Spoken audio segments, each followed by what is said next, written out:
I was living with my wife in China, and was having a really hard time with mobility, and I was incredibly sick, and also having a lot of PTSD symptoms. And I just started looking online. There was a stray cat in the neighborhood that I kind of adopted, and I said, man, this is so good to have this, you know. It's like, and it really was kind of an anchor for me during the day to go down and connect, and the cat would hear my footsteps and come running and that kind of thing. So, and I said, gotta be dogs that do something like this.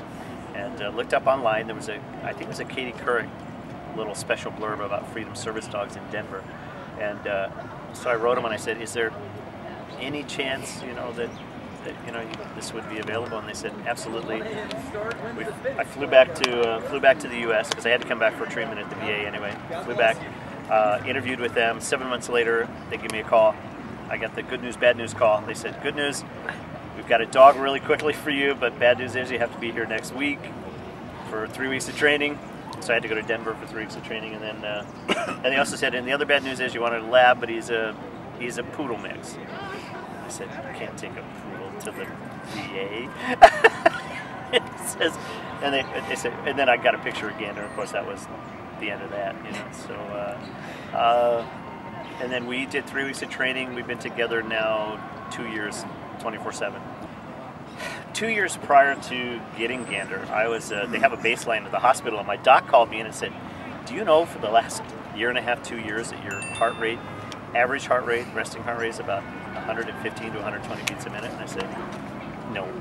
And she said, I'm sending you to cardiology. Ran me through cardiology. At the very end, after we went through everything, stress tests, you know, echogram, everything you can imagine, the cardiologist says, you have PTSD. And he said, within a week of getting Gander, it went back to normal and hasn't returned. So that's, if that was the only thing that happened, it was amazing. And you know, since then he mediates. He's made me a much nicer, kinder person. You know, I mean, it's he mediates whenever my voice raises. Gander's right there, putting his paws on me. He makes sure there's ample distance between me and anything that's stressful. Just, yeah, he's amazing. He saved my life. Period. Dog biscuits. He's starving.